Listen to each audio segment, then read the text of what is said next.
कौन बनेगा नेता। नगर निगम के चुनाव पास आने वाले थे। पूरे कानपुर शहर में टिकट को लेकर मारामारी शुरू थी, लेकिन सबसे ज्यादा चर्चा में वार्ड नंबर 40 की सीट थी। वो इसलिए क्योंकि इस बार वहां की सीट महिला के लिए आरक्षित थी। अब सवाल ये था कि चुनाव लड़ेगा कौन।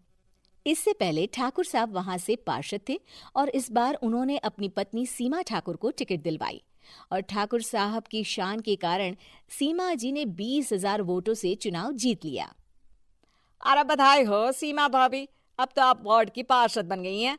अब तो हमारे काम आप ही करवाएंगी। अरे ये तो सिर्फ नाम की पार्षद बनी है, वो तो महिला सीट आ गई, वरना पार्षद तो मुझे ही बनना था। अब भले ही चेहरा इसका होगा, लेकिन पावर तो मेरी ही होगी। अरे वाह भाई साहब, क्या दिमाग लगाया है आपने भी। आइए आप लोग, खाना लगा दिया है सबके लिए। सीमा जी पार्षद बन चुकी थीं, फिर भी उनकी एक ना चलती।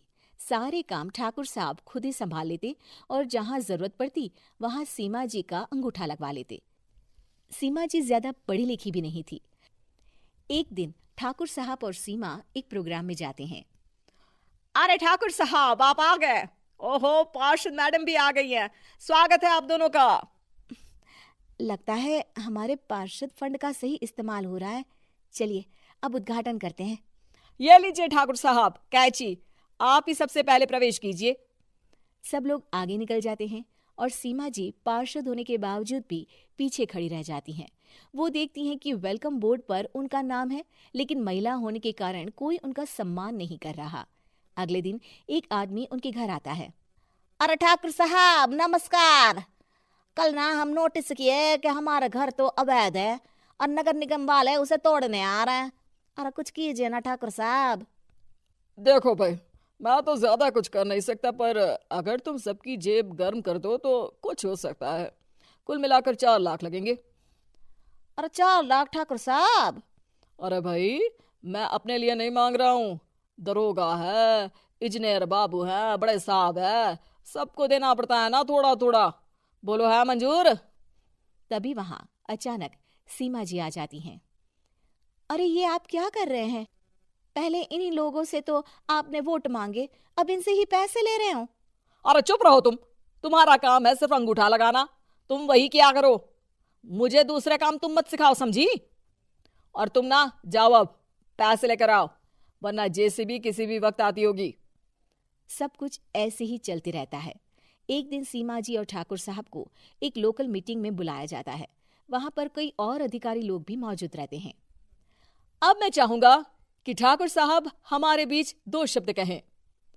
मेरे प्यारे भाइयों और बहनों, आज मेरा सौभाग्य है कि मैं आप सबकी सेवा दिन रात कर पा रहा हूं। आपने मेरी पत्नी को भारी मतों से जिताया है, इसलिए मैं आप सभी का शुक्रगुजार हूं। मैं आप सबसे वादा करता हूं कि हमेशा की तरह हमारे वार्ड में किसी को कोई तकलीफ नहीं आने दूंगा। सभी लोग तालियां बजाने लगते हैं। अब मैं माननीय पार्षद मैडम को स्टेज पे बुलाना चाहूंगा। अपने नाम को बुलाया सुनकर सीमा जी एकदम चौंक जाती हैं। उन्हें बिल्कुल उम्मीद नहीं थी कि इतनी बड़ी जगह उन्हें मंच पर बुलाया जाएगा। जैसे तैसे वो मंच पर चढ़ती हैं। ऊपर जाते ही सीमा जी को सारी पुरानी बातें याद आ जाती हैं कि किस तरह उनके पति उन्हें कभी भी आगे बढ़ने नहीं देते और उनके नाम से गलत काम करते हैं। वो बोलने लगती हैं। मैं आपके वार्ड की पार्षद सीमा हूं। आप में से बहुत कम लोग ही मुझे जानते होंगे, क्योंकि इससे पहले मुझे कभी ऐसा मौका ही नहीं मिला। सारे मौके मेरे पार्षद पति यानी आपके ठाकुर साहब ही लेते रहे, लेकिन आज ये मौका मुझे मिला है तो मैं इसे ऐसे ही नहीं जाने दूंगी। मैं आपको ये बताना चाहती हूँ कि आपके ठाकुर साहब मेरे नाम की आड़ में गैर कानूनी काम करते हैं, जिस पर अंगूठों के निशान मेरे होते थे।